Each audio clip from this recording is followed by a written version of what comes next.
যে আছে কিউরিং, টোবাকোর কিউরিং শুরু করবো আর কি। হারভেস্টিং হয়ে গিয়েছে, হারভেস্টিং অফ টোবাকো লিভস। আমরা বিভিন্ন ধরনের সিমটম দেখে বুঝতে পারি যে হারভেস্ট করার সময় হলো কিনা, আর বিভিন্ন ধাপে ধাপে হারভেস্ট করা হয়। পাতাগুলো হারভেস্ট করতে সব মিলিয়ে বেশ কয়েকদিন সময় লাগে, যেহেতু 3-4 বারে হারভেস্ট করা হয়। পাতা হারভেস্ট করার পরে আসলে টোবাকোর যে মূল যে পাতা, আসলে চাহিদা টোবাকোর ফুল তো বা ফল তো আর টোবাকোর চাহিদা নেই, ওই পাতাটাই তো পরবর্তীতে কনজিউম করা হয় টোবাকো লিফ। তো সেটার আবার কিছু প্রসেসিং আছে, সেই প্রসেসিংটাই কিউরিং দিয়ে শুরু হয়। কিউরিংটাই ইম্পর্টেন্ট। ফুল স্ক্রিন দিলে ভালো হতো। হ্যাঁ, ফুল স্ক্রিন দিয়েছি। তো গত ক্লাসে মানে একটু কথা বলেছিলাম, কিউরিংটা আর কিছুই না, টোবাকোর পাতাগুলোকে এমন একটা প্রক্রিয়ার মধ্যে দিয়ে যেতে হয় যে প্রক্রিয়ায় সেটাকে শুকানো হয়, তারপরে ভিতরে তার কম্পোজিশন মানে কেমিক্যাল কম্পাউন্ড গুলো কিছু কিছু ডিকম্পোজিশন হয়। হ্যাঁ, ক্লোরোফিল গুলো নষ্ট হয়ে অন্য কালার ধারণ করে, তারপর নাইট্রোজেন কম্পাউন্ড বা অন্যান্য জিনিস ভেঙে গিয়ে ভিন্ন ভিন্ন ধরনের ম্যাটেরিয়ালস তৈরি হয়, অ্যামোনিয়া হয়, বা স্টার্চ গুলো সুগারে কনভার্টেড হয়, ফার্মেন্টেশন হয়, ইত্যাদি ইত্যাদি বিভিন্ন ধরনের কেমিক্যাল রিঅ্যাকশন হয় আর কি, সংশ্লেষণ হয়। ওটাই হলো কিউরিং। আচ্ছা, এখানে আরেকটা কথা লেখা আছে, at the end of curing, মানে শুকানো যখন শেষ হবে, the leaves obtained attractive colour. অর্থাৎ এই টোবাকোর যে পাতা, তামাকের পাতার কালারটা এক একটা এক এক রকম হয়, দেখবা কোনটা কালো, কোনটা বাদামি, কোনটা গাঢ় বাদামি, ইত্যাদি ইত্যাদি কালার হয়, বিভিন্ন বিভিন্ন অ্যারোমাও হয়। যদিও পরবর্তীতে ইন্ডাস্ট্রিতে নেওয়ার পরে যখন সিগারেট কোম্পানিগুলোতে ঢুকে, তখন আবার তারা হয়তো বা বিভিন্ন অ্যারোমা বা সুগন্ধি যোগ করে, যেমন ক্রেটেক্স এর ক্ষেত্রে ফ্লেভার যোগ করে। হ্যাঁ, ফ্লেভার বা ফ্লেভার যোগ করে। চার্জে লাগাই দিয়ে ক্লাসটা চালু করি। তোমরা কথা বলো না এখন, আমি তাহলে করে দেই, মিউট করে রাখি আপাতত তোমাদের সবাইকে।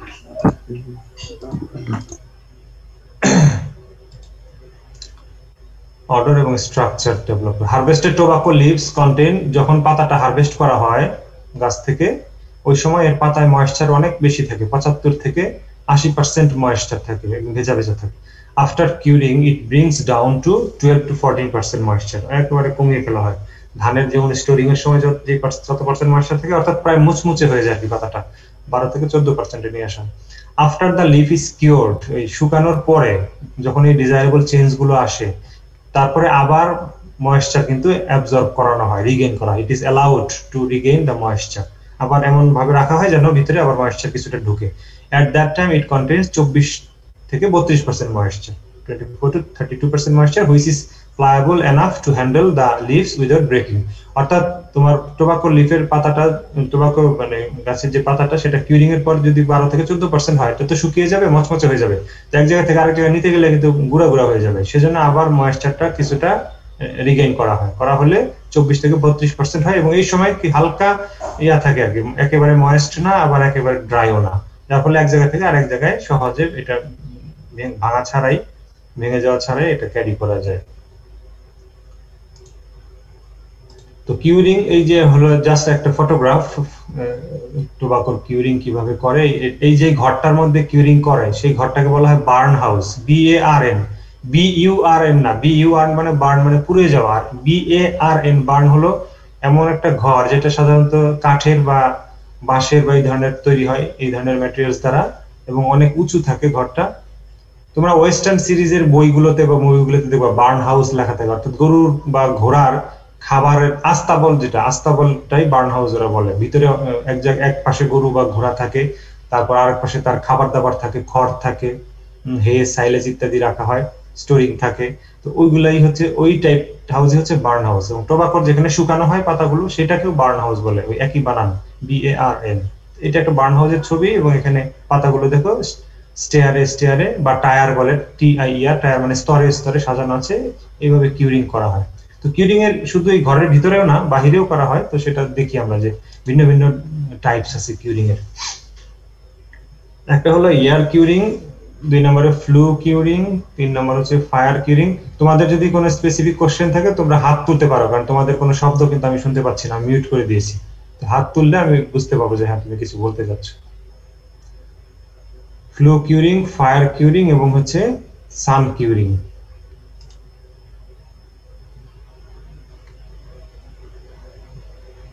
তালহা Mahmud.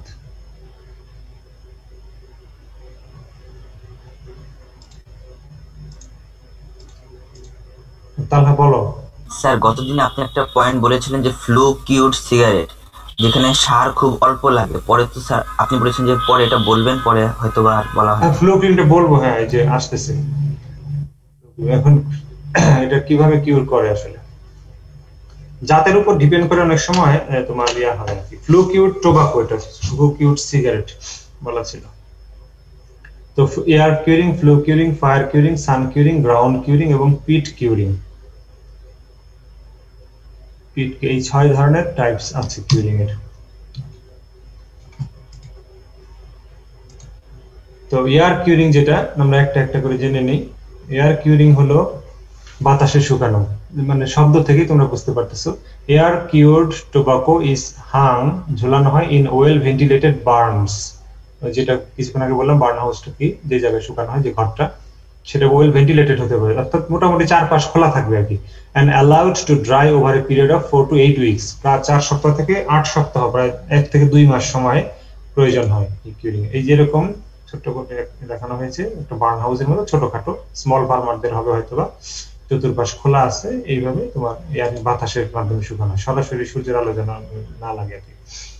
Air cured tobacco is low in sugar, এই ধরনের টোবাকোর ক্ষেত্রে পাতার মধ্যে সুগারের পার্সেন্টেজ কিছু কম থাকে, which gives the tobacco smoke a light sweet flavor, হালকা হয় এর ইয়াটা, আর ফ্লেভারটা স্মোকটা হালকা হয়। আর মানে বিড়ি জাতীয় যেগুলো, ওগুলো খুব ভারী বিড়ি, তোমরা আমি জানি বিড়ি খেয়েছো কিনা কখনো, খুব হাই নিকোটিন থাকে এবং খুব লাইট না, ওটা খুব হেভি স্মোক হয়।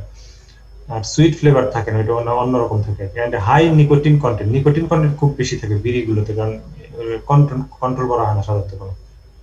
সিগারেট গুলোর মধ্যে নিকোটিন কন্টেন্ট মানে কোম্পানিতে যাওয়ার পরে ওরা আবার এটা কম বেশি করতে পারে। তোমাদের ওই দিন বলেছিলাম যে জাপানে ছেলেদের সিগারেট, মেয়েদের সিগারেট আলাদা ভাবে বিক্রি হয় আর কি।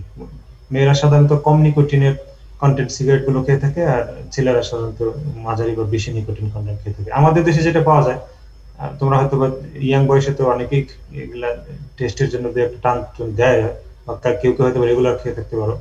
তোমার দেখবা যে ব্যানসন আছে আমাদের দেশে, বা 555 যে ব্র্যান্ডের সিগারেট গুলো পাওয়া যায়, সেগুলো কিন্তু নিকোটিন কন্টেন্ট খুব ভালোই থাকে, প্রায় 0.9 মিলিগ্রামের উপরে থাকে।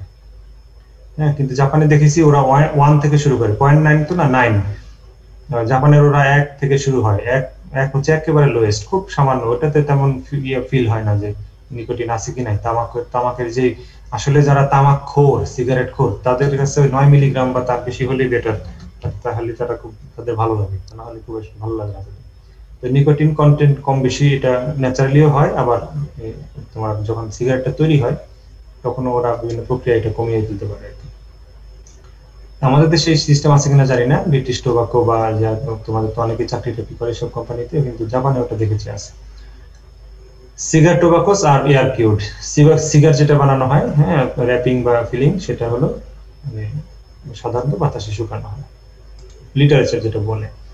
আচ্ছা, তাহলে বাতাস দিয়ে ওটা শুকিয়ে সিগারেটের পাতাটা বা তামাকের পাতাটা ওটা শুকিয়ে করা হয়, প্রসেস করা হয়। এরপর আসো flu curing.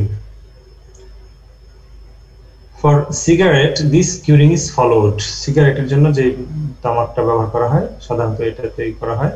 The objective of flue curing is to hasten the early curing stage so that drying will be completed when the leaves are still a light yellow color, অর্থাৎ তোমার সূর্যের আলোতে যদি বা ওই যে এয়ারে যদি শুকানো হয়, ধীরে ধীরে ধীরে ধীরে শুকায় তারা।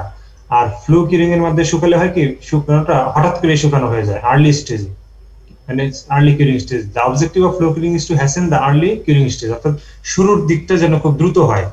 দ্রুত ময়েশ্চার পার্সেন্টেজটা কমে গেলে হয় কি, লিভস গুলো ততক্ষণও লাইট ইয়েলো কালার থাকে, মানে ব্রাউন হয়ে যায় না আর কি। তোমরা দেখবে ধীরে ধীরে শুকালে হয় কি, মোটামুটি ব্রাউন রং ধারণ করে, কালোর দিকে চলে যায়। কিন্তু হঠাৎ করে যদি মানে এই ফ্লু মানে হচ্ছে আসলে তাপ পরিবহন করা, তাপের মাধ্যমে হাই টেম্পারেচারে শুকানো আর কি। তো এটার মানে দ্রুত শুকানোর ফলে ইয়েলো কালারটা এটার মানে ধরে রাখা যায়। The curing is done by hot air circulation in the barn house, যেটা বললাম যে গরম বাতাস সার্কুলেট করা হয় বার্ন হাউসের ভিতরে। তো এই ক্ষেত্রে কি করা হয়, প্রথমে টোবাকো লিভস গুলাকে, the tobacco leaves are hung from tier poles in curing barns, অর্থাৎ টায়ার মানে যে স্তরে স্তরে সাজানো হয় আগে পাতাগুলো, তারপরে heat is flown through a flue pipe. এই যে টেম্পারেচারটা কিভাবে মানে হিট গরম বাতাসটা কিভাবে ফ্লো করে সেটা ওই যে মেঝেতে আসলে বাহিরে থাকে আগুনের ইয়াটা সোর্সটা ওইটার মাধ্যমে, এবং ভিতরে একটা মেটাল পাইপ থাকে ওই ঘরের ভিতরে বার্ন হাউসে, ওই পাইপের ভিতর দিয়ে গরম বাতাসটা প্রবাহিত করা। আমি দেখাচ্ছি একটু ছবিটা। Initially temperature remain 80 to 100 degree Fahrenheit for 24 to 36 hours। শুরুর দিকে মোটামুটি 24 থেকে অর্থাৎ একদিন থেকে 1.5 দিন এই টেম্পারেচারের মধ্যে রাখা হয়, 80 থেকে 100 ডিগ্রি ফারেনহাইট টেম্পারেচার রাখা হয়, যাতে এই হলুদাভ কালারটা, এটাকে ইয়েলোইং বলে, হলুদ কালারে চলে আসে। আসার পরে এই কালারটাকে ফিক্স করে রাখা হয় যেন অন্য কালারে চেঞ্জ এই সময় না হয়, মানে 1.5 দিনের মধ্যে থেকে এটা হয়। তারপরে the temperature increase two 120 degree centigrade. এরপরে টেম্পারেচারটা আবার বাড়ানো হয়। এগুলো ওয়েল কন্ট্রোলড আর কি, মানে তুমি শুধু আগুন জ্বালিয়ে দিলেই হবে না, টেম্পারেচার কন্ট্রোলের সিস্টেম থাকা লাগে আর কি। ফর 24 থেকে আবার 1 থেকে 1.5 দিন এই 120 ডিগ্রি সেন্টিগ্রেড 20 ডিগ্রি ফারেনহাইটে, এটা ফারেনহাইট কিন্তু খেয়াল করো, এগুলো সেন্টিগ্রেড না, সেন্টিগ্রেড হলে তো পুড়ে যাবে একদম। 120 ডিগ্রি ফারেনহাইটে রাখা হয়। কোন তলাকে মুখ্য দিক না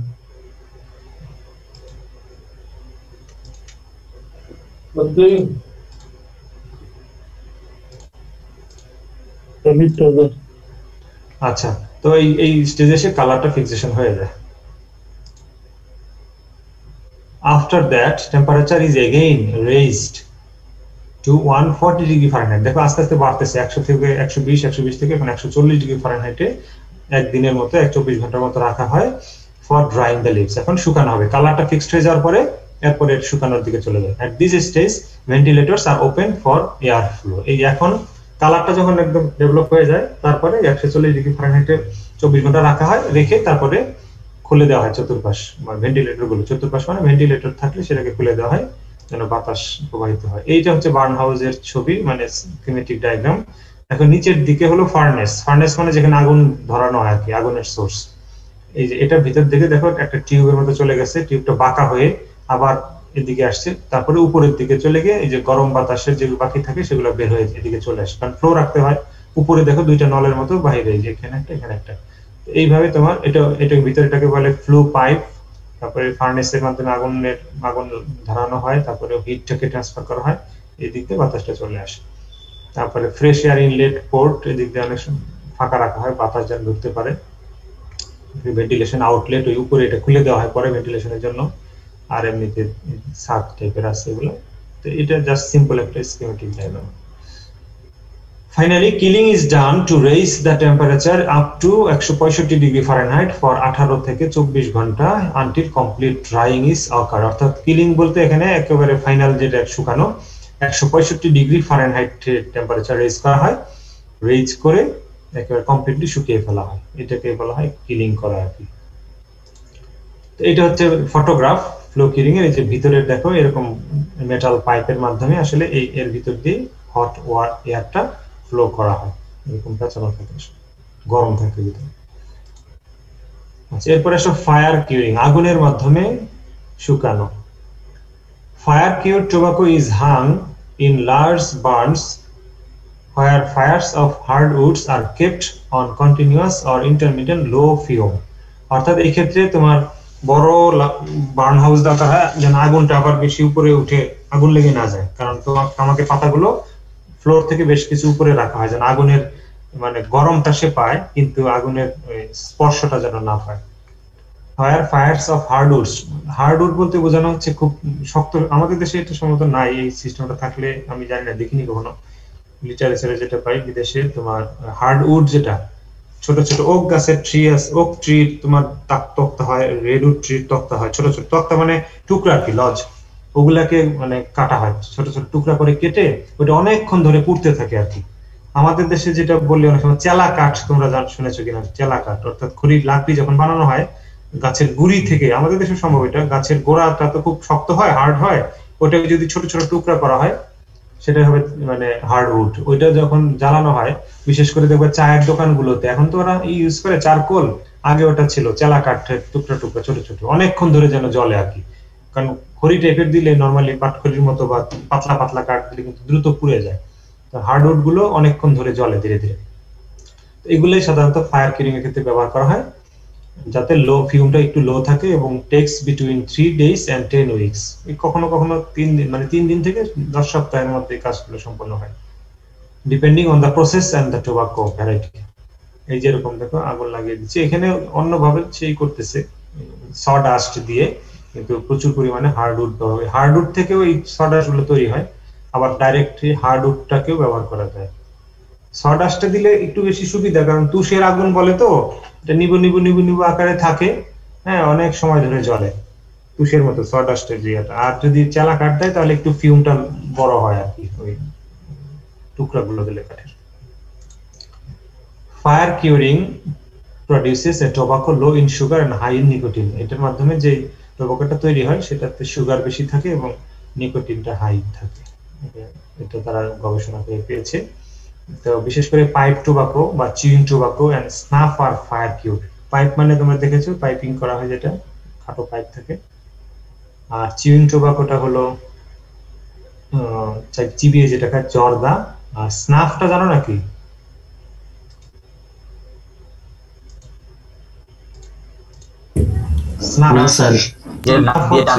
নাক দিয়ে টান দেয়। গুড, দিছো নাকি কখনো? ভালো অভিজ্ঞতা আছে মনে হয়। স্নাফ নস্যি আর কি, যেটা বলে নস্যি, নাক দিয়ে টানে আর কি। তো শুনেছি বিভিন্ন গল্পের বইতে তোমরা পড়েছো নিশ্চয়ই এটা। যাই হোক, আমার কাছে আছে, আমি তোমাদের দেখানোর জন্য, কিন্তু এটা এখন এই ভিডিও ক্যামেরাতে হয়তো ভালো দেখতে পাবে না। আমার কাছে পাইপ টোবাকো আছে, আর একটা হলো সিগার রাখা আছে এক প্যাকেটে। আমার এক স্যারের কাছ থেকে আমি জোগাড় করেছি। স্যার বিদেশে গিয়েছিলেন, তো ওনার মাধ্যমে উনি এনেছিলেন আসলে। পরে আমি বলছি স্যার আমাকে দেন, আমি ছাত্রদের দেখাবো। ওটা যখন সময় যদি কোনো সুযোগ হয় সামনাসামনি তখন দেখাবো আর কি। এখন ভিডিওর মাধ্যমে দেখানোটা অতটা বুঝবে না তোমরা।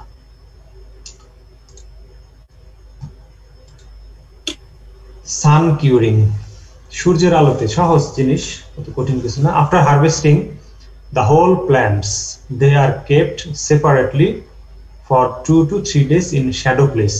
পুরো গাছটাকে একটু ছায়াতে রেখে দেওয়া হয় কয়েকটা দিন, 2 থেকে 3 দিন ছায়ায় রেখে দেওয়া হয় পুরো গাছটাকে।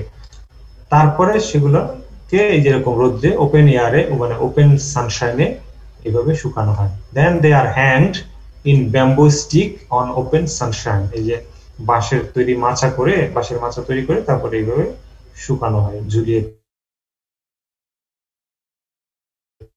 15 days to dry the leaves। 15 দিনের মতো সময় লাগে। আর এই ক্ষেত্রে কি হয়, সুগারটা খুব হাই থাকে। Sun cured tobacco is high in sugar এবং নিকোটিন কন্টেন্ট কম থাকে।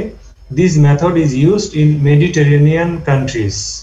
ভূমধ্যসাগরীয় এলাকা যেগুলো আছে সেখানে টু প্রডিউস ওরিয়েন্টাল টোবাকো, যেগুলো খুব অ্যারোমেটিক হয়, ঘ্রাণটা খুব সুন্দর হয় ওদের টোবাকো, ওরিয়েন্টাল টোবাকো বলা হয়, হাইলি অ্যারোমেটিক। আচ্ছা, এরপর গ্রাউন্ড কিউরিং। এটাও সান কিউরিং এর মতোই, সূর্যের আলোতে শুকানো হয় এটাও, তবে আগেরটা ছিল বাঁশের মাচায় ঝোলানো হয়, আর এটাতে সরাসরি মাটিতে রাখা হয় আর কি। মাটিতে মানে মাটির সংস্পর্শে না যেন আসে সেজন্য মাদুরে বিছানো হয় আর কি, মাদুর ম্যাট বা bamboo mat. After harvesting the leaves they are placed on bamboo made mat under open sunshine. In the evening they are bulked to protect from dew. অর্থাৎ স্তূপ আকারে রাখা হয়, আবার সন্ধ্যার দিকে যেন শিশিরের কারণে তোমার পুরো পাতাগুলো আবার ভিজে স্যাঁতসেঁতে হয়ে না যায়, সেজন্য একসাথে আবার স্তূপ করে রেখে পরের দিন সকালে আবার ছড়িয়ে দেওয়া হয়। এইভাবে 10 থেকে 15 দিন সময় লাগে। Within 10 to 15 days the drying is completed. Low quality tobacco for biri, hookah etc. are produced in this method। অর্থাৎ ওই বিড়ি হুক্কার যেমন স্ট্যাটাসও কম, আবার এদের পাতাগুলো শুকানো হয় এবং মাটিতে ফেলে দিয়ে অনেকটা বুঝাচ্ছে। বিডি লেখা আছে। বিডি হচ্ছে কি, এটা ইন্ডিয়ান বানান আসলে। হ্যাঁ, ইন্ডিয়াতে আর কে ওরা ডি দিয়ে লেখে আসলে, দেখবা এই জন্য বলে। যেমন ওদের একটা মুভি আছে ডর, DAD, বুঝতে পারছো? উচ্চারণ মনে হবে দাঁত বা দর, কিন্তু মানে দৌড় আর কি, এরকম ডর আর কি, ডর বুঝাইতে গিয়ে ভয়, সেটা উচ্চারণ DAD। তো বিডি আসলে ঐশ্বরিয়া রায় যেমন লেখো না, আমরা কি লিখি ঐশ্বর্য, ঐশ্বর্যটাকে ওয়াই দিয়ে ওরা লেখে এরকম আর। ওরা আরটাকে ডি হিসেবে লেখে ইন্ডিয়াতে। তো আসলে বিড়ি শব্দটা ওদের কাছ থেকে এসেছে মূলত, এবং ভ্যারাইটি গুলো ইন্ডিয়ান ভ্যারাইটি, তো সেই জন্য বিড়ি টাইপ বলে। বিড়ি কিন্তু উচ্চারণ হবে ডয় বিন্দু রস্যিকার রি, যেটা বিড়ি। এই জন্য মানে বানানটা ডি দিয়ে, কিন্তু উচ্চারণটা ডশিনোরার মতো আর কি। ধারকানকে ঢাটকান লেখে। হ্যাঁ হ্যাঁ হ্যাঁ, এই তো ধারকান। ওদের ব্যঞ্জন বর্ণে মনে হয় ডাইনোরা নাই, হতে পারে, কিন্তু উচ্চারণে তো আছে। ধারকান বলে না ডাইশিনোরা, ধারকান যে হৃৎপিণ্ডের হৃদস্পন্দন। আচ্ছা, এনিহাউ এ বিগ পিট, এখানে হলো পিট কিউরিং ফাইনালি, যেটা আরেকটা সিস্টেম। বড় একটা গর্ত তৈরি করা হয় and straw are placed there as a layer to keep the tobacco leaves on them. অর্থাৎ এখানে খড়ের একটা লেয়ার তৈরি করা হয়, মানে গর্ত তৈরি করে খড় বিছানো হয়, সোজা কথা, যেন সরাসরি মাটির সংস্পর্শে না আসে তামাকের পাতাটা। Before placing them in peat, the leaves are dried sun for 1 to 2 days. অর্থাৎ 1-2 দিন একটু রোদ্রে শুকিয়ে তারপরে এই গর্তের মধ্যে রাখা হয় পাতাগুলোকে। After that, the leaves are placed layer wise on the straw. একটার পর একটা রাখা হয়। Then the peat is covered by straw or gunny bags to protect them from sunshine and dew. আবার উপরে একেবারে সবার উপরে ধানের খড় বা গমের খড় দিয়ে অথবা ছালার ব্যাগ দিয়ে এটাকে ঢেকে দেওয়া হয়, শিশিরের হাত থেকে বাঁচার জন্য, সানশাইন যেন সরাসরি না লাগে। এইভাবে 12 থেকে 15 দিন সময় লাগে। এটা করার পরে আবার কিন্তু পাতাটাকে বের করা হয়, বের করে সূর্যের আলোতে শুকাতে হয়। তার মানে দেওয়ার আগে 1 দিন বা 2 দিন সূর্যের আলোতে শুকাতে হয়, গর্ত থেকে বের করে 10-12 দিন পরে, 15 দিন পরে আবার 3 থেকে 4 দিন শুকাতে হয় রোদ্রে। তো এইভাবে তোমার যেহেতু গর্তের মধ্যে থাকে, অক্সিজেন লেভেল একদম ভিতরে কম থাকে, এয়ার ফ্লো থাকে না বিধায় এটা কিন্তু মোটামুটি কালো রঙের হয়ে যায় লিফ পাতাগুলো। এবং এগুলো জর্দা, আসলে পরবর্তীতে জর্দার পাতা এইভাবে শুকানো হয়, ইউজ ফর চিউইং পারপাস। জর্দার পাতাগুলো সাধারণত এইভাবে করা হয়। আচ্ছা, তো কিউরিং হয়ে যাওয়ার পরে ধরো এই যে কোনো একটা উপায় তুমি কিউরিং করলে, শুকানোর হলো, শুকানোর পরে আরো কয়েকটা কাজ করতে হয়। একটাকে বলি বাল্কিং এবং grading. After curing, the tobacco leaves are kept in layer one after another up to a height of 1.5 থেকে 1.5 মিটার। 1.5 থেকে 2 মিটার উচ্চতার একটা স্তূপ তৈরি করা হয়, লেয়ার একটার উপর একটা পাতা রেখে এভাবে স্তূপ করা হয়। তারপরে এটাকে পলিথিন দিয়ে ঢেকে দেওয়া হয়। Then the heap is covered by polythene. The temperature within the bulking materials must not rise above 32 to 33 degree centigrade. খেয়াল রাখতে হবে, যেহেতু বাল্কিং করে রাখা হচ্ছে, তো এটা টেম্পারেচার বেড়ে যেতে পারে ভিতরে, তবে খেয়াল রাখতে হবে যেন 32 বা 33 ডিগ্রি সেন্টিগ্রেডের উপরে না যায়। এবং যদি কখনো চলে যায় তাহলে কন্ট্রোল করা যায় কিভাবে? ব্রেকিং দ্য হিপ, মাঝে মধ্যে এটাকে ইয়া করে ফেলা আর কি, স্তূপটাকে থেকে কিছু কিছু লেয়ার সরিয়ে ফেলা আর কি, মানে এই হিপটাকে, স্তূপটাকে ভেঙে দেওয়া মানে পাতা নষ্ট করে ফেলা না, মানে একটা কিছু কিছু সরিয়ে ফেলা। when the temperature goes above, it is continued for 3 months to complete fermentation. এই সময় যেটা হয়, এটার মধ্যে ফার্মেন্টেশন প্রক্রিয়াটা শুরু হয়, 3 মাসের মতো থাকে, ফার্মেন্টেশন শুরু হয়। ফার্মেন্টেশনটাই জরুরি আসলে। Then the leaves are graded on the basis of color, odor and structure and aroma. মানে কি কার কতটুকু কালার ডেভেলপ হয়েছে, কোন পাতার ঘ্রাণটা কেমন হয়েছে, পাতাগুলো কি বড় আছে না ভেঙে গিয়েছে, তারপরে অ্যারোমাটা মানে ভালো সুন্দর যে গন্ধটা সেটা কেমন, এই এর বিবেচনায় ওরা যেটা আসলে তোমরা হয়তো ভবিষ্যতে এটা আরো ডিটেইলস বুঝবে প্র্যাকটিক্যালি, যদি কেউ টোবাকো কোম্পানিতে চাকরি করো আর কি। আর যদি ফার্মাররা কেউ থাকে তারা তাদের হাতে কলমে এই প্র্যাকটিসটা থাকতে পারে, নিজেদের বাড়িতে যেটা তৈরি করে তারা। এট দ্য এন্ড অফ অ্যাবাউট 15 থেকে একটা এট দ্য এন্ড মানে শেষের দিকে যখন এগুলো শেষ হয়ে যায়, 15 থেকে 20টার মতো পাতা নিয়ে এক একটা তোমার ই করা হয়, বাঞ্চ করা হয়, একটা তোমাকে কি বলে এটাকে প্যাকেটের মতো করা হয়। 15 থেকে 20 leaves are tied together and kept in gunny bags, ছোট ছোট ছালার ব্যাগের মধ্যে রেখে দেওয়া হয়।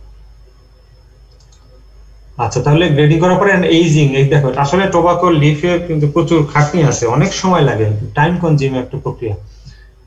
These bags are stored for 1 to 2 years. দেখো 1 থেকে 2 বছর পর্যন্ত এইভাবে রেখে দিতে হয়, যে 10-15টা বা 15-20টা পাতা একসাথে জড়ো করে ব্যাগের মধ্যে এইভাবে 1 থেকে 2 বছর রেখে দিতে হয়। Some chemical change occur in the leaves to reduce the content of nitrogen, nicotine, pH, etc. কিছু কিছু কেমিক্যাল কমানোর জন্য আর কি। And thus acquired mild smell and taste in leaves. এইটা সাধারণত হাই কোয়ালিটি টোবাকোর ক্ষেত্রে এগুলো করা হয়, যেটা বিড়ি হুকার ক্ষেত্রে এত সময় সাধারণত দেওয়া হয় না। যেগুলোতে তোমার নিকোটিন পার্সেন্টেজ কমাতে চায় সেগুলো অনেক দিন এভাবে রেখে দিতে হয়। To bring this change in leaves, storing of cured leaves is called aging. এই প্রক্রিয়াটাকে, এই যে পাতায় যে পরিবর্তনটা আসবে কিউরড লিভস যেভাবে স্টোর করে রাখা হয় অনেকদিন, সেটাকেই এজিং বলা হয়। এবং ফাইনালি ফলন যেরকম পাওয়া যায় মোটামুটি 8 থেকে 11 কুইন্টাল, মানে 800 থেকে 1100 কেজি পার হেক্টর, 800 থেকে 1100 কেজি পার হেক্টর মোটামুটি ফলন হয়। এই হলো টোবাকো আদ্যপান্ত মোটামুটি প্রথম থেকে শেষ পর্যন্ত। এখন তোমাদের ক্লাস শেষ করার আগে জাস্ট এই তোমাদের বলেছিলাম ওই দিন যে সিলেবাসে আছে, সেই জন্য পড়ানো হয়, বা বাংলাদেশ সরকার একটা রেভিনিউ পায়, কৃষকরাও কিছু টাকা পয়সা পায়, লাভবান হয়, জন্য পড়ানো। কিন্তু দেখো এই ছবিটা দেখেই তোমরা বুঝতে পারবে, যদি তোমাদের কারো টোবাকোর অভ্যাস থেকে থাকে, টোবাকো সিগারেট বা বিড়ির অভ্যাস থেকে থাকে, তাহলে তোমরা আমি মনে করি ইমিডিয়েটলি ছেড়ে দিবে। আর একটা বিষয় হলো টোবাকোটা তোমার শুধু এই ক্ষতিটাই করে না। আমি একটা লিটারেচারে পড়েছিলাম, আমি তখন জাপানে থাকি, আমার জীবনের ঘটনা দিয়ে বলি। ওই সময় আমার থিসিস, মানে শুনতাম তো যেরকম খুব সিগারেট টিকেট খেলে নাকি ব্রেন খুব ইয়া হয়, মানে থিসিস লিখতে গিয়ে অনেক সময় মাথায় চাপ পড়ে, রাত জেগে কাজ করতে হয়। সেই সময় আমি কিন্তু বেশ কিছুদিন আমি সিগারেট খেয়েছি আর কি, জাপানে থাকতে। তো এবং এমন হয়ে গিয়েছিল প্রতিদিন 1 প্যাকেট সিগারেট আমার লাগতো, প্রায় 20টা স্টিক খেতাম। তো এক পর্যায়ে ওইটা বেশি দিন কন্টিনিউ করি নাই, কারণ হলো এই তোমরা জানো 2011 সালের দিকে সুনামি হয় জাপানে, তোমরা জানো কিনা এটা? বড় ধরনের একটা সুনামি। সুনামিতে জাপানের উত্তর অংশ হোক্কাইডোর দিকে ওদিকে ওদের নিউক্লিয়ার পাওয়ার প্ল্যান্ট বেশ ধ্বংস হয়ে যায় আর কি। আসলে সুনামি হওয়ার পরে তো ভূমিকম্প তৈরি, ওদের ভূমিকম্প আসে ওই সমুদ্রের ইয়ার কারণে, প্রচন্ড ঢেউয়ের কারণে উপকূলবর্তী এলাকা পুরো ইয়া হয়ে যায়, এবং যিনি আগের দিনও কোটিপতি ছিলেন, পরের দিন কিন্তু উনি রাস্তায় ভিখারি হয়ে গেছেন। এরকম উদাহরণ তৈরি হয়েছে জাপানে, কারণ তার সমস্ত ইন্ডাস্ট্রি পানিতে মিশে গেছে, তার সমস্ত সহায় সম্পত্তি, বাড়িঘর সবকিছু সমুদ্র নিয়ে চলে গেছে। এবং ওখানে এতটাই উচ্চতা ইয়া ছিল, এবং যে ভূমিকম্পর কারণে যে কম্পনটা এতটাই তীব্র ছিল, ওখানে অনেকখানি ওদের জমির যে সমুদ্র এবং উপকূলের যে মাঝখানে ওখানে প্লেট সরে গেছে অনেকখানি। তো ওই সময়টার কারণে ওদের কিন্তু জাপানে কিন্তু তোমার ইলেকট্রিসিটি তৈরির মেইন সোর্স ছিল তোমার ওই পারমাণবিক চুল্লি যেগুলো আছে, নিউক্লিয়ার পাওয়ার প্ল্যান্ট এটা ওরা বলে। তো ওইটাই ছিল, এবং ওইটাও বাস্ট হয়ে যায়। ওইটা বাস্ট হয়ে যাওয়ার পরেই ম্যাসাকারটা আসলে শুরু হয়, কারণ ওইটার কারণে ওইখান থেকে যে রেডিয়েশন গুলো বের হচ্ছিল, ওইটা আশেপাশের মোটামুটি অনেকখানি, যে একটা ডিস্ট্রিক্টের সমান আর কি জায়গা, খুব ব্যাপক নেগেটিভ মানে প্রভাব বিস্তার করতেছিল। তো ওই এলাকা থেকে মানুষজনদেরকে কিন্তু সরিয়ে নেওয়া হয়েছিল পরে, একেবারে ইভাকুয়েট। তোমরা সায়েন্স ফিকশন মুভিতে দেখে থাকবা যে কোন একটা শহরে কিছুই নাই, শুধু বিল্ডিং গুলো দাঁড়ায় আছে, মানে ভগ্নাবশেষ, ওরকম হয়ে গেছিল ওই শহরটা। এবং ওখানে পরবর্তীতে জাপান সরকার ইমার্জেন্সি জারি করে, এবং ওরা পরবর্তীতে ওদের নিউক্লিয়ার পাওয়ার প্ল্যান্ট গুলো কিন্তু বন্ধ করে দেওয়া হয় বেশিরভাগই। ওদের সারা দেশে 54টার মতো নিউক্লিয়ার পাওয়ার প্ল্যান্ট আছে জাপানে, ওই সময় ছিল।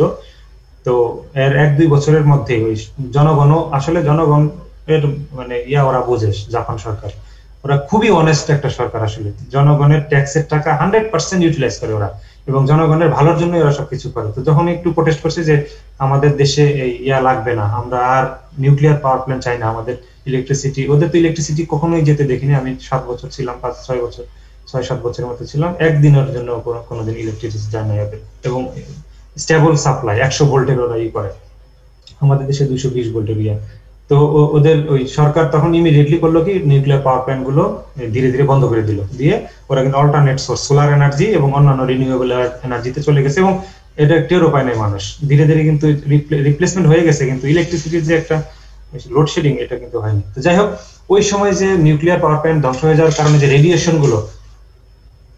রেডিয়েশন হচ্ছিল, এই রেডিয়েশনের কারণে কিন্তু মানুষের অনেক ক্ষয়ক্ষতি হয়েছে। এবং আমরা থাকতাম হচ্ছে কিয়োটোতে, অর্থাৎ ওই জায়গা থেকে প্রায় 700-800 কিলোমিটার দূরে। আমরা আমাদের ওই কিয়োটোতে মাছ আসতো ওই এলাকা থেকে, ওই এলাকায় প্রচুর মাছ ধরা পড়তো, সামুদ্রিক মাছ। তো সেই মাছগুলো আমরা আসলে আলটিমেটলি খাওয়া বন্ধ করে দিলাম, যে কারণ আমরা ভয় পাচ্ছি তখন যে আমাদের আবার শরীরে এই রেডিয়েশনের প্রভাব পড়ে কিনা, ওই ভয়গুলো আমাদের বাঙালিদের মধ্যে ঢুকতেছিল। দেশ থেকে ফোন করে আমাকে বলতেছিল চলে আসো, ডিগ্রি লাগবে না। আমি বললাম যে না, এত দূরে সমস্যা নাই, এইদিকে আর কি আর 1-2 বছর শেষ করলে তো ডিগ্রিটা হয়ে যাবে। তো যাই হোক, ওখানে আমরা ওইভাবে ছিলাম, এবং কিছু রেস্ট্রিক্টেড মানে খাবার খেতাম তখন। উত্তর আমরা খেয়াল করতাম যে ওদেরকে জিজ্ঞাসা করতাম এটা কোন এলাকা থেকে তোমাদের আসছে এই খাবারটা, জিজ্ঞাসা করে করে তারপর কিনতাম আর কি।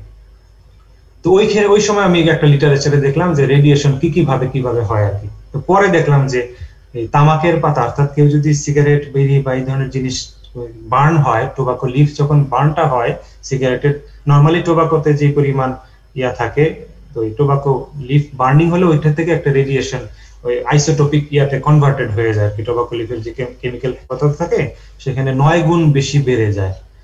জাস্ট আর্টিকেলটা পড়ার সাথে সাথে রাত্রেবেলায় পড়লাম, সকালবেলা আমার সিগারেটের প্যাকেটের মধ্যে 9টা না 10টা সিগারেটের স্টিক ছিল, ওটা সহ ডাস্টবিনে সব ফেলে দিলাম। ফেলে দিয়ে তারপর থেকে ওই 2011 সাল মনে হয় ওইটাই আর কি শেষ আর কি। ওই কয়েক মাসের মানে আমার জীবনের সিগারেট খাওয়ার ইতি আর কি ওইখানে। তো সেজন্য তোমাদেরকে বলি যে আর তাছাড়া পরবর্তীতে দেখেছি আসলে যে মানুষ এক্সপেরিয়েন্স কেমন স্যার, কেমন লাগলো যতদিন খেলেন স্যার?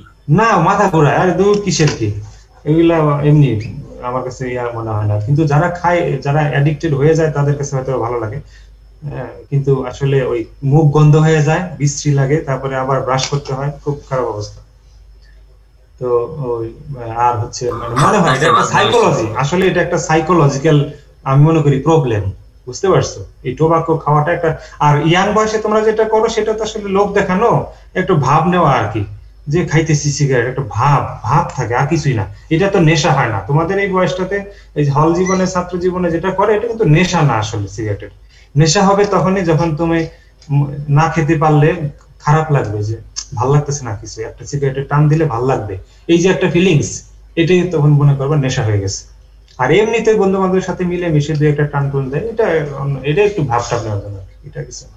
কিন্তু তারপরে এগুলা না ইয়া করাই ভালো, কারণ একটা সিগারেটের থেকে যে নিকোটিনটা তোমার ফুসফুসে জমা হবে সেটা যদি একেবারে রিমুভ করতে চাও, অন্তত কত আমি একটা কোথায় যেন পড়েছিলাম 3 দিন সম্ভবত 3 থেকে 6 দিন তোমাকে ফ্রেশ এয়ার নিতে হবে, অর্থাৎ সিগারেটের ধারে কাছেও যাওয়া যাবে না, তাহলে আবার রিকভার করো। একটা সিগারেট থেকে যে নিকোটিনটা তোমার ফুসফুসে জমা হয় সেটা তুমি এটা ফুসফুস কিন্তু রিকভার করতে পারবে, কিন্তু তুমি যদি উপর্যুপরি খেতেই থাকো, সিগারেট টানতেই থাকো, তাহলে তো আর ফুসফুসের সুযোগ পায় না।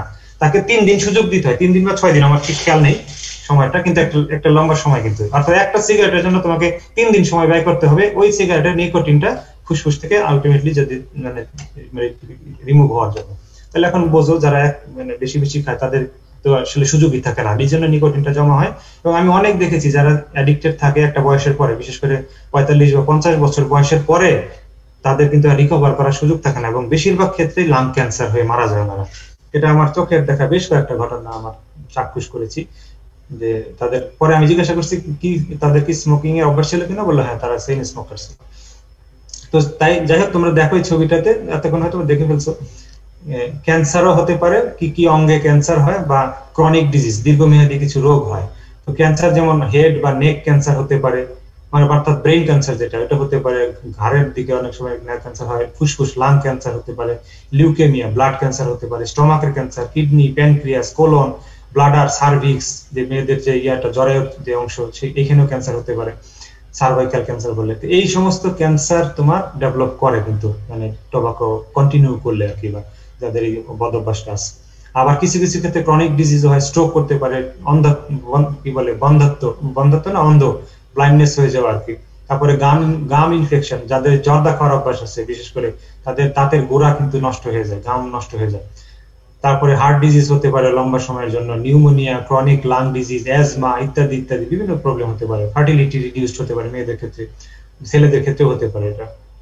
তারপরে হিপ ফ্র্যাকচার হয়ে যেতে পারে, এই যে হাড্ডি থাকে যেখানে, এই যে জায়গাটাতে হাড়ের সমস্যা হতে পারে আর কি, অস্থি ক্ষয় হয়ে যেতে পারে আর কি। তো সুতরাং বিভিন্ন ধরনের প্রবলেম তৈরি হবেই, এটা হচ্ছে মানে অলরেডি এস্টাবলিশড সত্য কথাই বলে। তো সেজন্য আমার আলটিমেট মেসেজ তোমাদের কাছে হলো যে যদি তোমরা যারা এখনো টোবাকো ধরনি তারা কোনোদিনও ধরো না, আর যারা ধরেছো তারা মানে কন্টিনিউ করো না, ছেড়ে দিও।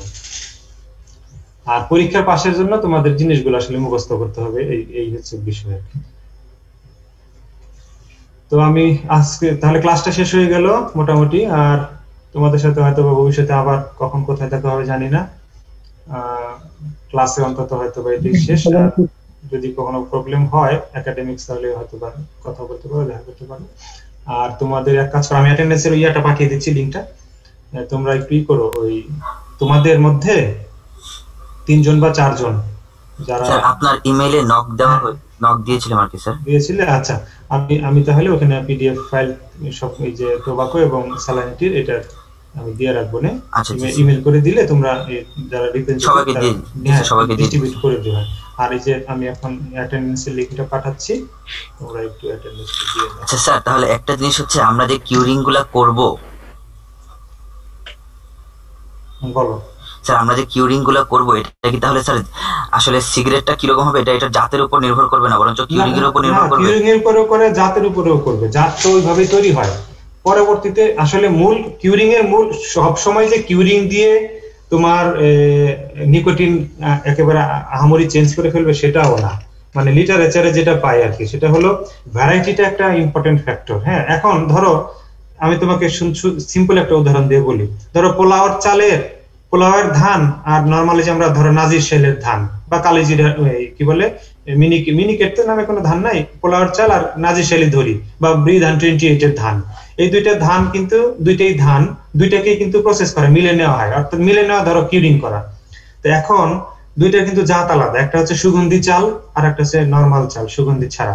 আর কিউরিং এর ফলে কিন্তু সুগন্ধির হেরফের খুব বেশি হবে না, কিন্তু কোয়ালিটির কিছুটা হেরফের হতে পারে মিলিং এর তোমার ইয়ার কারণে। যে কোন মিলিং তোমার রাবারের মিলিং কি বলে এটাকে, হলার মেশিন বলে। হ্যাঁ, সেটা ভিতরে রাবারের ইয়া থাকে, যে খোসাটা যখন ছাড়ানো হয় ধানের ধরো খোসা থেকেই তো চালটা বের হয়, তো সেই ক্ষেত্রে চালের লেয়ারটা অপরিবর্তিত থাকে, শুধু খোসা চলে যায়, লিমাপেলিয়া চলে যায় পুরোপুরি। ধরো কালো চাল যদি হয় তাহলে কালো ধান হলে কালো চালটাই বের হয়, বা ব্রাউন চাল হলে ব্রাউন চালটাই বের হয়, শুধুমাত্র খোসাটা চলে যাওয়ার কারণে, যে ঢেকি ছাড়া চালের মতো। আর কিছু কিছু মিলিং মেশিন আছে যেটা তোমার একেবারে কুড়া বানায় ফেলে, অর্থাৎ খোসা সহ চালের তুষ সহ ওই চালের উপরই ভাগ যেটা আছে তোমার যে অ্যালিউমিনিয়াম লেয়ার বা আরো লেয়ার থাকে সেগুলো সহ কিন্তু আলাদা করে ফেলে, যার ফলে সেখানে তুষের চেয়ে পুরা বেশি পাওয়া যায়, চালের কোয়ালিটি কিছুটা কমে যায়। তো কিন্তু তার মানে এই না যে পোলাওয়ার চালটাকে সাদা মানে একেবারে সে নরমাল চাল বানিয়ে ফেলবে, সেটাও না। তো কিছুটা তো ডিফারেন্স তৈরি হয়। তো কিউরিং এর ক্ষেত্রেও তাই, যে ভ্যারাইটি তো মেইন ফ্যাক্টর। ভ্যারাইটি তোমার ওইভাবে ডেভেলপ করা হয়েছে যে কোন ভ্যারাইটিতে কি পরিমাণ নিকোটিন থাকবে কম বেশি। আর কিউরিং এর ক্ষেত্রে কিছুটা চেঞ্জ আলাদা করা যায় আর কি, ওটা এনভায়রনমেন্টাল কিছুটা চেঞ্জ, কিন্তু জেনেটিক্যালি তো তার মধ্যে সেই কম্পাউন্ড গুলো থেকে যায়, ওটা আহামরি বা মেজর চেঞ্জ করাটা ডিফিকাল্ট।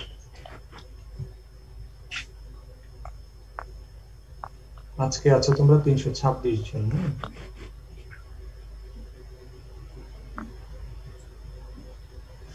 তোমরা ইয়া করতে পারো, আমার ইমেল অ্যাড্রেসে তোমাদের ইমেল করে রাখতে পারো। হ্যাঁ, পরিচয় দিবা, তা না হলে অনেক ইমেল স্প্যামে চলে যায়।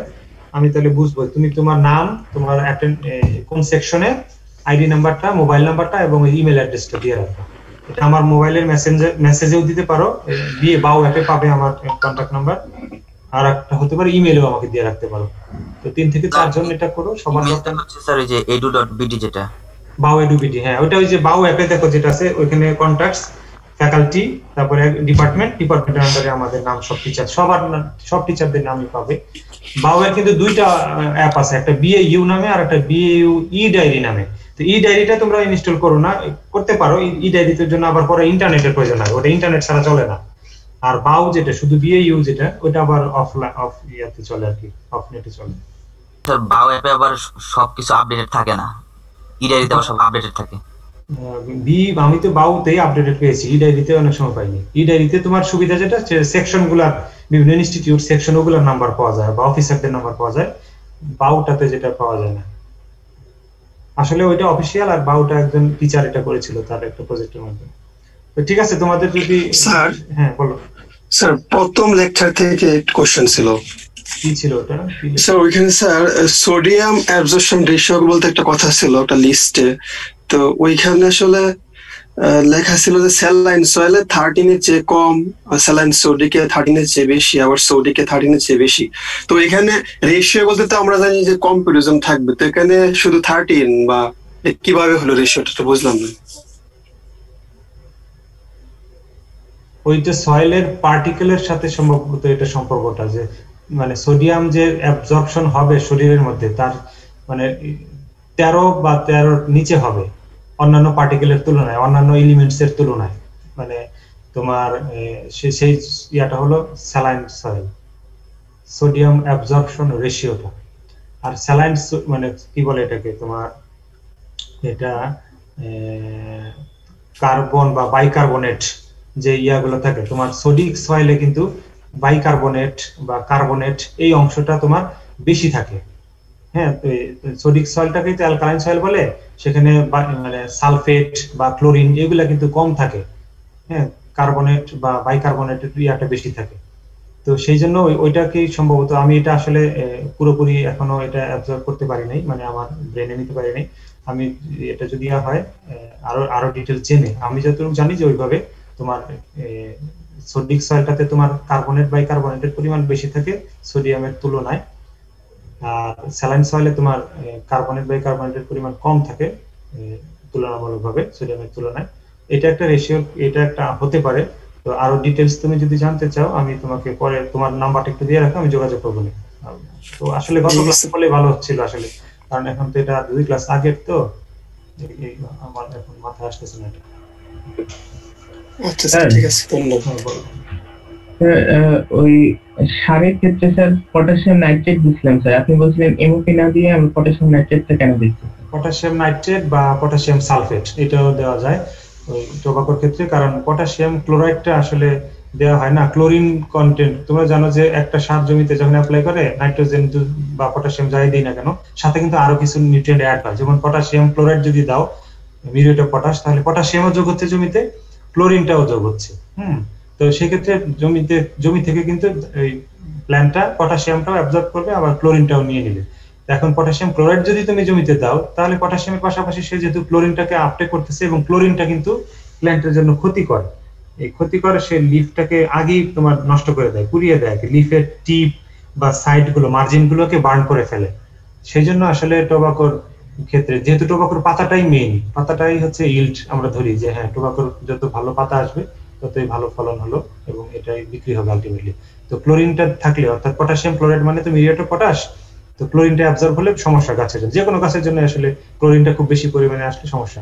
তো সেই জন্য পটাশিয়াম সালফেট বা পটাশিয়াম নাইট্রেট দিলে তোমার পটাশিয়ামের পাশাপাশি ওই নাইট্রোজেন পেলো কিছুটা, আর ওখানে সালফার পেলো, কিন্তু আরো একটা যেটা কাজ হয় সেটা হলো অ্যাসিডিটিটা মেইনটেইন করে, অ্যাসিডিটি যে লেভেলটা জমির, পটাশিয়াম সালফেট দিলে সালফিউরিক অ্যাসিডের মাত্রা একটু বেশি, তো সেক্ষেত্রে মানে সয়েলের কি বলে পিএইচ লেভেলটা মেইনটেইন একটু ইজি হয় আর কি ক্লোরিনের তুলনায়। ওইটা সেকেন্ডারি, কিন্তু মেইনটা হচ্ছে যেন লিফের কোয়ালিটিটা ঠিক থাকে আর কি।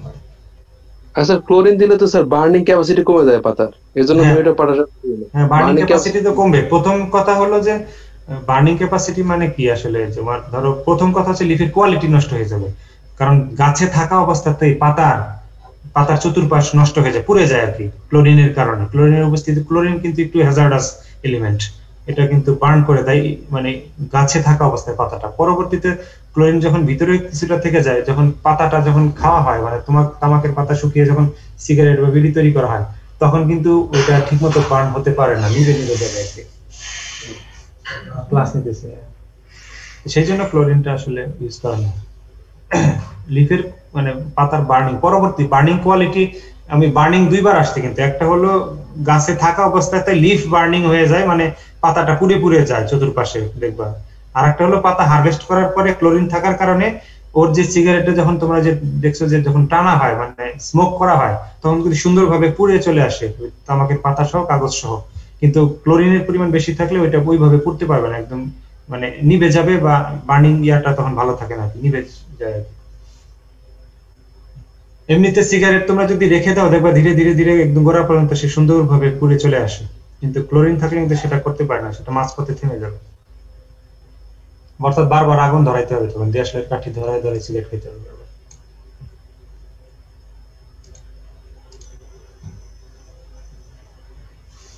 তুমি ওই যে সোডিয়াম অ্যাবজর্পশন রেশিও, এটা কে প্রশ্ন করেছিল একটু বলো তো, আমি একটু জেনে তোমার সাথে পরে যোগাযোগ করবো না।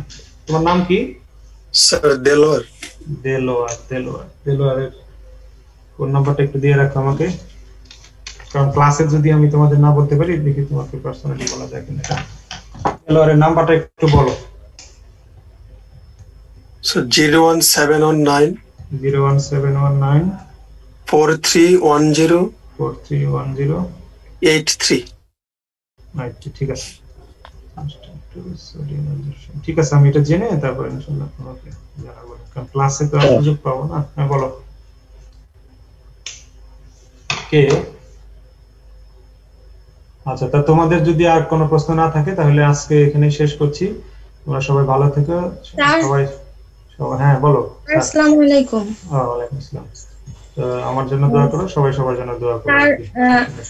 তামাকের গুঁড়া এখন ফার্টিলাইজার হিসেবে, অর্গানিক ফার্টিলাইজার হিসেবে ব্যবহার হচ্ছে স্যার, এটা কি টক্সিক কোনো সাবস্টেন্স মানে ফুডের মধ্যে ঢুকতে পারে? হ্যাঁ অবশ্যই আসতে পারে, আসার কথা।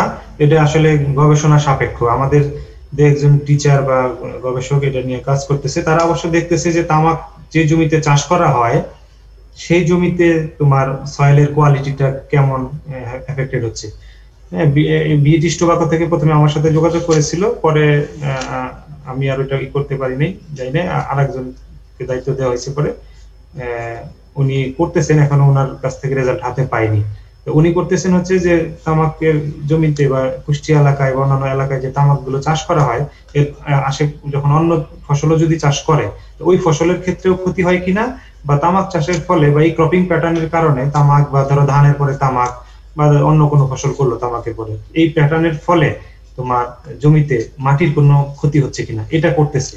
এখন এটা যদি ক্ষতি হয় তাহলে তো তামাক পাতাটা যদি সরাসরি জমিতে ব্যবহার করে তাহলে অবশ্যই ক্ষতি হওয়ার সম্ভাবনা আছে।